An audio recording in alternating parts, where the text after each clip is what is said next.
Farm house లో చుట్టే తెలంగాణ రాజకీయం నడుస్తోంది. సవాళ్లు ప్రతి సవాళ్లతో పొలిటికల్ హీట్ అయితే పెరుగుతూనే ఉంది. తాజాగా కేటీఆర్ కు మంత్రి పొంగులేటి శ్రీనివాస్ రెడ్డి సవాలు విసిరారు. దమ్ముంటే తన ఇల్లు బఫర్ జోన్ లో ఉన్నట్టు నిరూపించాలని అన్నారు. ఆయన బఫర్ జోన్ లో ఒక్క ఇటుక ఉన్నప్పటికీ కూడా కూలగొట్టాలని చెప్పారు.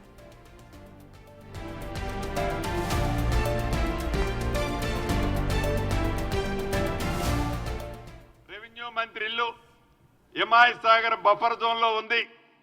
రెవెన్యూ మంత్రి ఇల్లు ఎట్లుంది అట్లుంది అని ఆనాటి ఎంఐయుడి మినిస్టర్ గారు వారి తొత్తులు ఇతరత్రా మాట్లాడుతున్నారు. నేను ఈ వేదిక ద్వారా ఒకటే ఛాలెంజ్ ఇస్తున్నాను. మీరు ఎంఐయుడి మినిస్టర్గా సుమారు 6-7 సంవత్సరాలు పనిచేశారు. మీ బావ హరీష్ రావు గారు ఇరిగేషన్ మంత్రిగా 5 సంవత్సరాలు పైచిలకు పనిచేశారు. ఈ వేదిక మీద నుంచి హైడ్రా అధికారి రంగనాథ్ గారిని ఆదేశిస్తున్నాను. ఈ ఇద్దరు మాజీ మంత్రులు అంటే ఒకరు ఇరిగేషన్ శాఖ మంత్రివర్యులు, రెండో వారిలో ఎంఐయుడి మంత్రివారు, వీరికి డబ్బాలు కొట్టే కొన్ని యూట్యూబులు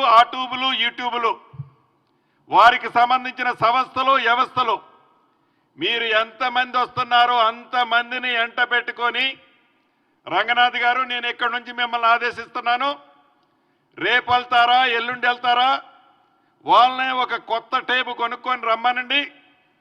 టేబు కొనుక్కొచ్చి నా ఇల్లు ఎఫ్టీఎల్లో ఉన్న బఫర్ జోన్లో ఉన్న చివరికి ఒక ఇటుక పెట్ట ఉన్నా ఎమ్మటే పడగొట్టండి. ఇల్లు మొత్తం దాంట్లో ఉంటే ఇల్లు మొత్తం పడగొట్టండి. This is my challenge, Ponguleti challenge. Ponguleti సవాల్పై కేటీఆర్ స్పందించారు. ఎఫ్టీఎల్ భూమిలో ఎవరి ఫామ్ హౌస్ ఉందో రంగనాథ్ ను అడిగితే చెబుతారని అన్నారు. ఆయన గుత్తా సుఖేందర్ రెడ్డి, వివేక్ వెంకటస్వామి, పట్నం Mahender Reddy KVP farm house లు ఎఫ్టీఎల్ పరిధిలోనే ఉన్నాయని కేటీఆర్ చెప్పారు. పొంగులేటి గారికి అంత శ్రమ అవసరం లేదు. పొంగులేటి గారికో ఇంకోరికి అంత శ్రమ అవసరం లేదు. ఎఫ్టీఎల్ బఫర్లో ఉన్న ప్రతి నిర్మాణం ఇప్పటికే అన్ని సెటిలైట్ మ్యాప్లు ఉన్నాయి. ఆయనంత బాధ కూడా పడాల్సిన అవసరం లేదు. ఎలా చెరువులు పూడ్చి కట్టారో అవన్నీ కూడా సెటిలైట్ ఇమేజెస్ ఉన్నాయి, చూసుకోండి. రంగనాథ్ గారితో మాట్లాడుకోమనండి. ఎక్కడెక్కడ ఎఫ్టీఎల్లో బఫర్లో ఉన్నాయో వాటిని కొట్టడం ప్రారంభించండి.